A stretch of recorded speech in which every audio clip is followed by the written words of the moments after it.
लकड़हारा और 5 बोरी अनाज। एक लकड़हारा था। वह जंगल से लकड़ियां काटता और गांव के बाजार में बेचकर अपना जीवन चला रहा था।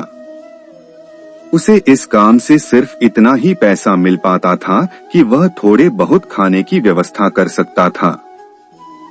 बहुत परेशानियों में उसका जीवन चल रहा था। इस वजह से वह बहुत दुखी रहता था। एक दिन लकड़हारे के गांव में एक विद्वान संत पहुंचे। संत के दर्शन करने और उनके प्रवचन सुनने के लिए लोग दूर दूर से गांव पहुंच रहे थे। गरीब लकड़हारा भी संत से मिलने पहुंच गया। मौका मिलते ही गरीब व्यक्ति ने अपनी परेशानियां संत को बता दी। उसने संत से कहा कि आप भगवान से पूछिए कि मेरे जीवन में इतनी परेशानियां क्यों हैं। संत ने उससे कहा कि ठीक है, भगवान से प्रार्थना करूंगा। कुछ दिन बाद लकड़हार संत के पास फिर से पहुंचा। संत ने उससे कहा कि भाई, तुम्हारी किस्मत सिर्फ 5 बोरी अनाज ही है, इसीलिए भगवान तुम्हें थोड़ा थोड़ा अन्न दे रहा है ताकि तुम्हें जीवन भर खाना मिलता रहे। संत की बात सुनकर लकड़हार अपने घर लौट आया।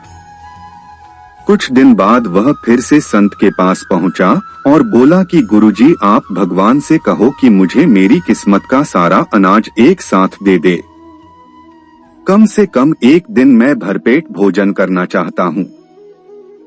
संत ने कहा कि ठीक है, मैं तुम्हारे लिए प्रार्थना करूंगा।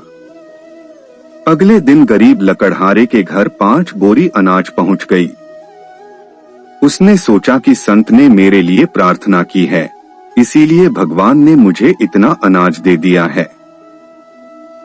उसने बहुत सारा खाना बनाया, खुद खाया और गांव के गरीब लोगों को बांट दिया। सभी ने उसे दुआएं दी। अगले दिन उसके घर फिर से 5 बोरी अनाज आ गया। उसने फिर ऐसा ही किया, खुद खाया और दूसरों को खाना खिला दिया। काफी दिनों तक ऐसा ही चलता रहा। फिर एक दिन वह संत के पास पहुंचा और पूरी बात बता दी। संत ने उससे कहा कि भाई, तुमने अपनी किस्मत का अनाज दूसरों की खिला दिया तो तुम्हारे इस नेक काम से भगवान बहुत प्रसन्न हैं। इसीलिए वे तुम्हें अन्य जरूरतमंद लोगों की किस्मत का अनाज भी दे रहे हैं ताकि तुम उन्हें भरपेट भोजन करा सको। संत की बात गरीब व्यक्ति को समझ आ गई। इसके बाद उसने दूसरों को खाना खिलाने का सिलसिला जारी रखा।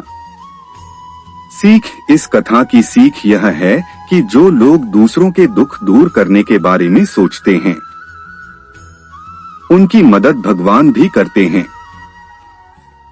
इसीलिए दान पुण्य करते रहना चाहिए। दान करने से हमारा जीवन भी बदल सकता है।